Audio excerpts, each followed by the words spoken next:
All aboard! Ladies and gentlemen, boys and girls, football fans of all ages, I am Beast Mikey. You have now arrived at my train of thought. It's time to focus on Week 2's railway path. Let's not waste any more time. Let's get to business. Murphy's Law. What can go wrong will go wrong, and for the Dolphins, did go wrong. It was a disastrous performance by the Dolphins in general, not named Devon Achane. He was awesome. Every other Dolphin pretty much played pretty badly. They couldn't get pressure on Josh Allen. They couldn't stop James Cook. Tua Tagovailoa turned over the ball a bunch. Now, the first wasn't his fault, but the other two were absolutely inexcusable. And then he got concussed again. And it's unfortunate that the last player in the NFL that probably wanted to be involved in a hit like this was Damar Hamlin, and he was the one that unfortunately was involved in a hit like that. It is a shame that Tua's season will be interrupted, and if he retired, I would understand. I think a lot of other players and former players and media people and fans would understand if he retired, but ultimately, I think he is going to try to come back, and we'll see if he can get back anywhere close to the high-tier status that he was going into this season. This is a bad loss in so many ways for the Dolphins, and for the Bills, it's a loud, powerful statement that they're not going anywhere and they're going to be legit contenders. Sometimes the math just doesn't math. Usually when you score 3 touchdowns and your opponent scores 0, you win the game, right? It's easy work. It's easy money. Yet, because it's the New York Giants and their luck is pretty much as bad as walking under a ladder on Friday the 13th, you don't win. Malik Neighbors got in the end zone. Great. Daniel Jones didn't suck for once. Also not bad. But it's the kicking game that made things happen. This game might have changed had the Giants made their first extra point. Jamie Gillian missed the first one. They went for 2 on the other 2 touchdown scoring drives and didn't get either. Instead, the Commanders didn't score a touchdown at all, and Austin Seabird carried the day. And I have to think he's going to win Special Teams Player of the Week. I mean, he has to, right? He hit 7 field goals, including the last one at the horn from 30 yards out, giving the Commanders the win and providing another hilariously embarrassing loss for the New York Giants. At least we can say this. The Giants are not the worst team that wears blue uniforms. That will belong to the Carolina Panthers, who I think have been the definition of Murphy's Law for the last 18 months. Pretty much since they decided to make the trade to get Bryce Young in the first place, while giving up DJ Moore and a bunch of other stuff. They still owe a second-round pick to the Bears this coming draft in 2025. They've also ruined Bryce Young. He looks worse than last year. He looks like he's lost his confidence. He looks like he has nowhere to go and has no idea of where to go. He looks like he doesn't know what to do, and it feels like the organization is pretty much a panther with its head cut off, if you will. They look really awful against the Chargers, and they actually made Quentin Johnston look presentable. He had 2 touchdowns. He was wide open and probably should have been back on the flight to San Diego or Los Angeles, if you will, had he dropped either of those scores. This continues to be another devastating part of the Panthers franchise in a negative way, and Bryce Young being benched may spell the end of Bryce Young sooner than we think in Carolina. Now watch him get traded and end up balling out wherever he goes. Speaking of teams who have quarterback issues, Jacksonville, we might have to talk. Trevor Lawrence continues to look awful, and it's not good considering the Jaguars paid him so much money and that contract doesn't start for another couple of years. It's just a bad look for Jacksonville. He was a disaster class in the first half of that game. And Deshaun Watson, to be fair to him, though he wasn't elite or anywhere close to what he was in Houston, that's not really what we're asking for right now. We're asking for him to be somewhat presentable, which actually he was. He made some good throws that made you think of vintage Watson in Houston. But ultimately, he didn't have to win. As long as he didn't crash the car, to be honest, he would have been fine. It was Cleveland's defense that handled business. Their defense is just way, way, way too good for a lot of different opponents. And the Browns' defense proved as such today. Jacksonville had a golden opportunity to try to steal the game at the very end because Cleveland was the better team on Sunday. And Trevor Lawrence got caught for a safety, and it was basically blouses. Trevor Bank Field, which I guess you have to sell the naming rights to someone to help pay that Trevor Lawrence contract, and in the stadium, turned out to be an abject disaster. And I guess the only thing we could take as a good thing for Jacksonville is that people actually came out to see that AEW match before the game. At least there's that. Small victories, I suppose. More quarterback play that's downright awful. Will Levis, he ain't it. The good news for him is that he was able to re-up a lot of that money with the Mayo deal with Hellman's. That's really the only good thing that Will Levis has going for him right now, because it seems like weekly, and he's done this on consecutive weeks now, he seems to make the bonehead play of the week. The first one was that pick six that effectively turned the game around permanently to the Bears, where he was on bended knee like Boyz II Men. This week, what was he thinking on that lateral? Just take the down, eat the down, the sack was happening, you can at least fight another day and get some more points. Instead, you did not. You could have tied the game at the very end of it, as long as you didn't take the sack and make life easier for the fourth down. Or just throw it in completion, throw it out of the end zone, throw it into the stand, do something, anything, but throw it to the Jets or take the sack. You did the latter thing. And then fourth down obviously didn't happen. Even if Tyler Boyd catches it, he's probably short of the end zone by a couple yards. And you lose again, and it was completely avoidable. For the Jets, Aaron Rodgers was at least passable. He didn't crash the car, but he didn't have to. As long as he didn't mess up more than Will Levis, he was fine. Nothing special, none of that vintage Aaron stuff. Though we did have a couple really nice throws. One of which was to Garrett Wilson, one of which was that touchdown to Breece Hall. And Braden Allen really played well, honestly. He had that touchdown catch in his own right. So Aaron Rodgers didn't have a terrible game. It's just, this game would have been lost for the Jets had they played probably 25 other teams. Unfortunately for the Titans, they were one of the 6 teams that would have lost to the Jets on this particular day. The Jets escape, and they will face one of these teams that I think would have probably lost to them on Sunday next in New England. Speaking of which, the Patriots, to their credit, actually put up a fight here. They, yes, are undermanned, and yes, probably have the worst roster in the league, yet their coaching is actually legitimate. This feels like Brian Flores 2019 with the Dolphins. Badly undermanned, badly undermatched, but this is the second half of that season, not the first half. For the first half, they had no shot. This second half of the year, they look actually presentable. They look like they're going to put up fights. The offensive line isn't completely awful. They're not talented enough to beat any teams with competent talent, but they're at least capable, well, at least as long as they're not crashing the car. But they're at the very least going to put up a fight, and they're going to make sure that you have to earn everything you get from them. That's at least respectable. Now, Seattle didn't play their best, but unlike Cincinnati, they didn't self-destruct either, and I think that was enough for them. No, Kenneth Walker didn't play, but Zach Charbonnet did just enough. Had that touchdown there. DK had that long touchdown where he burned their secondary and burned Christian Gonzalez. But aside from that, the Patriots really didn't look awful in this game. Unfortunately for them, New England was still not the better team.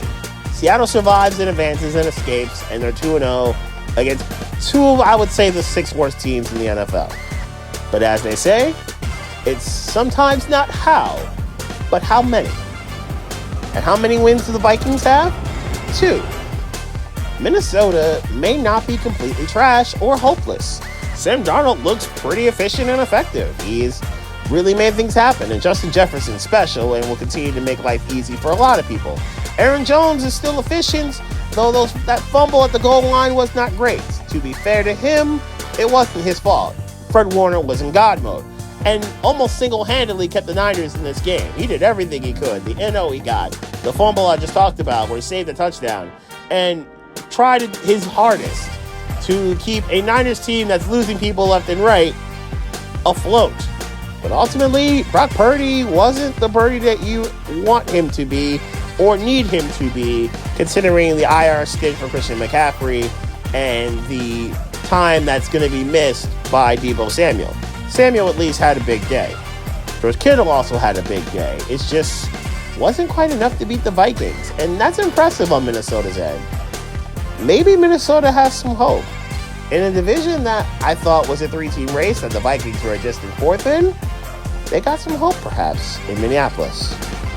Green Bay somehow also has a little bit of hope.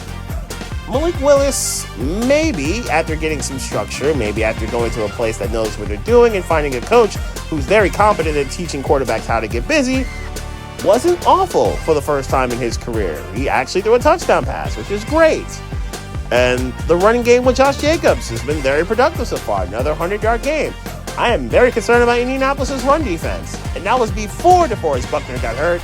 And now Buckner's going to go to IR. This has not been a great first 2 weeks of the season when it comes to health, because a lot of big name and very talented guys have gotten hurt over the last couple of weeks. Anyway, Anthony Richardson, that was not good. He will hit you with some wild throws, but the NOs, he had 3 of them. No bueno. You cannot win when you got 3 NOs and the Packers are taking care of the ball really well. Well, Jacobs did fumble, but other than that, the Packers are actually taking care of the ball and are not self-destructing. And one team that self-destructs, one team that does not, usually it's the latter team that wins. The latter team got it done here. Jonathan Taylor did play well, Alec Pierce did play well, but ultimately the Packers not self-destructing is what got this done. Good job, Green Bay. Indianapolis, I am a little concerned though. We're going to finish up the North for now, because we got one more later, with one of the 2 major games of the day, at least the 1 o'clock stint. There are a lot of games at 1 o'clock, by the way. We're going to first go to Detroit and the playoff rematch. This was a pretty good, pretty entertaining game. It didn't have all the flash that the playoff game did, but it was fun and it was good, and both teams played really well, and it didn't feel like teams were making mistakes. Aiden Hutchinson was basically Reggie White in a Detroit Lions uniform. He had 5 sacks, and 3 of them were in the first quarter. There was nothing that could have been done to try to stop him. Baker Mayfield wasn't running for his life from Aiden Hutchinson. He was getting relatively busy.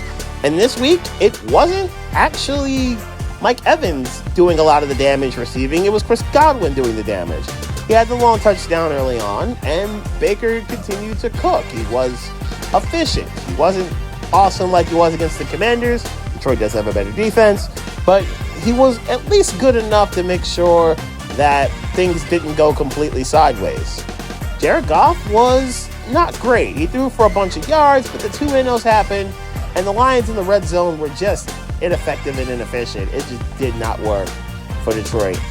Tampa kept Jahmyr Gibbs and David Montgomery in check, and Amon-Ra St. Brown, though good, didn't break the plane and get in the end zone, and the Lions kind of sort of got in their own way, allowing Tampa Bay to get this done and get this win. And true to my word, I will put Tampa Bay in the top 8 when my power rankings drop tomorrow. Tampa Bay, you have earned your way into titles here. Baker Mayfield's look great, and the Bucs look like one of the best teams in the game right now. They don't show any major holes as of yet. Even the run game's been pretty good. Tampa Bay is looking very solid, but they're not the only ones in the division that are looking solid. What happened in Dallas, I think, will not be suitable for children in a lot of different places. This was as shocking of a beatdown as one could see, as the Cowboys got absolutely boat raced, and it wasn't pretty from go. The Alvin Kamara touchdowns, and this is the second time he's cooked Mike Zimmer in his career. The Bomb the Shaheed, which is becoming a weekly thing. The second straight week he's had a long one. This was a 70-yarder that Derek Carr threw, and it was a beautiful pass, by the way. New Orleans basically destroyed Dallas from the rip, and there was nothing the Cowboys could do about it. CeeDee Lamb did have a long tutty, yes, but that was really it and all from the Cowboys. The game was effectively done in the first half. This was a very impressive statement win for the New Orleans Saints, and New Orleans may find themselves entitled here as well. Where will that put them? Find out tomorrow. There's one final game in the 1 o'clock hours that I'm going to talk about, and this was probably the most shocking of the results that happened in the 1 o'clock time slot. If these Raiders showed up against the Chargers last week, these Raiders probably win that game. They look composed, they look solid, they look productive, at least in the second half. The first half, I can't explain that. They were just not great. Second half, they got it together. They got the ball to Devontae Adams a lot more. They didn't crash the car. Gardner Minshew was efficient and productive, which is a beautiful thing to see from Gardner. I liked that they gave Derrick Henry the ball some more. He sent another soul to the Shadow Realm. That was fun to see that. And the Ravens, for 3 quarters, looked competent, yet found a way not to towards the end. Adams got that touchdown after the pass interference, and the Raiders were able to steal a win and Baltimore had no business getting it done. It's a really shocking thing to see where the Ravens defense is not the lead part of their team. Their defense couldn't stop Adams in the second half. Their defense couldn't really stop Gardner in the second half when he wanted to get the ball to Adams and company. Their run defense was still good and continues to be as such, but it's just weird to see the Ravens defense not cook people when they've got a double-digit lead. They've blown those way too many times in the last 3 years. Anyway, Baltimore's a very shocking 0-2, and the Raiders being 1-1, not bad. Just not the way I expected them to be. Now to the late games, and I'm going to make this Steelers-Broncos one quick, because let's face it, he didn't really miss too much. This was really ugly football, at least offensively. The defenses were actually both respectable. The Steelers one being awesome. TJ Watt in God mode still. He can even get shoestring sacks now. Their Steelers defense caused enough turnovers and enough mayhem towards Bo Nix, who does not look ready for prime time, or at least Oregon Bo Nix. Auburn Bo Nix has showed up, and he has been awful for the most part for the Broncos. And it's kind of disheartening for Denver fans to see a beautiful trick play work out, and then 2 plays later, it's an interception, and that's as close as you came to the end zone. A painful situation for Denver. A wonderful one for Pittsburgh, where they've scored exactly 1 touchdown in 2 weeks and are 2-0 because their defense has played like gods, which is good for the fantasy team. Probably not great for those who want to see Russell Wilson, or in this case, Justin Fields, actually do something productive. One team that was incredibly productive this past weekend was Arizona. And I had to know that the Cardinals are going to win games like this. I've said it the last 2 weeks that they're going to win games like this over this season. I just didn't think it would be last Sunday. The beating they gave to the Rams was incredibly productive and impressive. True, the Rams are losing a lot of people. They have a lot of their offensive line is out. Cooper Kupp's now out. Puka's out for 4 weeks. It's basically Matt Stafford and Kyren Williams and Scotch tape on offense, because Tyler Higbee's still not back from his ACL tear. It's a bad situation to be in. The defense is partially wrecked, and it showed itself because Kyler Murray and Marvin Harrison went to work. And Marvin got $130 and 2 scores, and the first quarter wasn't over yet. I thought he was going to go to 200, but somehow he didn't.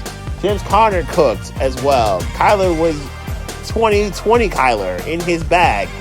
This was a merciless beatdown from a Cardinals team that I expect to do well in some games. I just didn't expect it to be this soon. Good job, Arizona. And now to the most controversial game of the day. The Bengals, the Chiefs. We kind of should have seen it coming that these two teams are going to play another great game.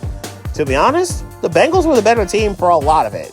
They didn't make too many mistakes other than the Joe Burrow fumble. They got after Mahomes. That NO by Cam Taylor-Britt was amazing. It's probably going to be the NO of the year for a lot of the season. Good luck finding something better than that. It was a really good game for Cincinnati until it wasn't. That's got to be a disheartening way to lose. There's going to be a lot of teams that obviously lose a bunch of games in a bunch of different ways, from the Murphy's Law to the couldn't convert at the end to the okay, you just get blown out or you're close and you get run off the field in the fourth quarter. There's a lot of different ways you're going to see teams lose games. I'm not sure you're going to find one worse than this season, where the Bengals haven't won. They get a break from the illegal hands in the face that saved them from a fourth down conversion given up, and then seemingly have the game locked up when the flag comes and there's a pass interference. Yes, Chiefs fans will direct your attention towards that as opposed to the two obvious holding calls that should have been made to cancel that out and make the Chiefs have to go again on a 4th and 16. But that was not called. And you could see the emotion on Joe Burrow's face when it happened. He knew it was over because now they're in field goal range and Harrison Butker is an excellent kicker. And he bags it from 53 in its game. It's a devastating way to lose if you are a Bengals fan. Most of Ohio is not having a good week about this. So yes, the Bengals are 0-2 once again. But this one's got to hurt a whole lot worse than a lot of the other 0-2s that they've had over the last few years. That's 5-6, by the way, that they're 0-2. Under siege. These are the words of the day to describe what happened to Caleb Williams on Sunday Night Football. Yes, Will Anderson came after him, and yes, Danielle Hunter came after him. It felt like the Houston Astros were coming after him with bats and whatnot. It felt like the Houston Rockets were coming after him. It felt like the Houston Cougars college football team was coming after him. It felt like half the city of Houston was coming after him. It was a bad situation. If TJ Watt could have came out of retirement to get one more sack and get Caleb Williams, he probably would have. This was a downright disaster for Chicago's offensive line. Officially, only 7 sacks were surrendered by Caleb Williams, but it felt like half the city was coming for him. It was just awful. And I think rumors of Chicago's offensive line actually improving were greatly exaggerated. Caleb threw 2 minnows, one to Stingley and one to Lassiter, and it could have been worse, to be honest. And even with all of this, he had several chances to take the lead and win the game for the Bears because the defense carried Chicago and really kept them afloat. Again, the words being under siege, because that Houston defense made sure that Caleb could get nothing done and be nowhere near productive enough to beat a Houston team that has shown themselves that they can win with offense and they can win with defense. That's a terrifying combination for everyone else in the NFL. I've seen a lot of things as a Dolphins fan. One of the most devastating losses that I have unfortunately seen was last year's Monday night game in December against the Titans. It's 27-13, it's 4 minutes to go. All Vic Fangio's defense needs is a stop, and the game is over. Tennessee's not getting the ball 3 times. All Miami would need is to burn as much clock as humanly possible, and the game's effectively done. They did not. Not only did Tennessee score twice, they did both of them with about a minute and change to go. And Tennessee ended up stealing a game they had no business winning. This is the game that cost Miami the 2 seed. Not the Ravens game, not the Bills game. It's this game. It's the one you had won and somehow found a way to lose. How did this happen exactly? It's the classic line. Prevent defense, prevents victories. It brings me to what happened at the Link last night. It was a celebration. It was Nick Foles and Jason Kelce getting their flowers from Philadelphians and from Eagles fans everywhere. It was a great night for Saquon Barkley. It was a great night for Jalen Hurts. They almost each ran for 100 yards. It was Devontae Smith stepping up and playing pretty well without A.J. Brown. It was also Bijan Robinson playing well and the Falcons running for $150. It was also Atlanta's offensive line, which is elite and gets slept on, basically insulating Kirk Cousins and making it almost impossible for the Eagles to get him. The Falcons' offensive line dominated for a lot of the evening. It was Drake London, Kyle Pitts, and Darnell Mooney getting in with a fit in when they absolutely had to. And unfortunately for the Eagles, it was a devastating loss. It was that drop by Saquon Barkley. And I don't fault the play call because it actually worked. It's unfortunate that Barkley dropped the ball. But why didn't you go for it on 4th and 3? You went for it unnecessarily and chasing points at the start of the game. Why not go for it at the end too, Nick Sirianni? Just not great or consistent coaching, to be honest. And one of my friends can confirm this. When the Falcons started going after that first play, and after the coverage I saw on that first play, I knew this was going to happen, that they were going to lose, the Eagles were, because they were in prevent defense. They weren't guarding the sidelines. Miami did the same thing under Fangio's watch, and because of Fangio's play calling, and that's how Miami lost that Titans game. They did the exact same thing. And Kirk Cousins, in less time than what Will Levis did in either of those situations, diced the Eagles' defense up. Quinyon Mitchell, who I think is going to be a good corner, was a target for Kirk Cousins, and it was great for Darnell Mooney, and for those who had Darnell Mooney on their fantasy teams. It was no guarding of the sidelines. Atlanta got out of bounds 3 times during this drive, and were able to save whatever time they had left to easily get that touchdown to Drake London. And that was a cold route he ran on Darius Slay to get the lead, but also give the Eagles a decent amount of time. If only Jalen Hurts decided, I'm not going to force the ball in double coverage, as Jesse Bates took advantage and read Hurts' eyes, basically taking the ball away from Devontae Smith, who was covered pretty well by A.J. Terrell on this play. And the Eagles, for some stupid reason, didn't use the middle of the field. They've done this before last year, see the Seattle game. And all of this cost them the game, and it gave Atlanta a statement win that they had to have at the Link. And maybe it put the Kirk Cousins doubts to bed that he can't win in prime time, or for that matter, in prime time in Philadelphia. Third time was the charm for Icy Kirk. Week 1 picking was good. Week 2 picking was not. I went 6-10 with my picks in Week 2, so my overall record is 17-15 through 2 weeks. You have now reached the end of this train of thought, and coming up next will be power rankings. Kansas City will obviously be at the top. The Panthers and Giants are going to be at the bottom. Where do the other 29 teams fit? Who's in what tier after a chaotic Week 2 in the NFL season? The first thing that'll come crystal clear is that Carolina will be the first stop of my next train of thought.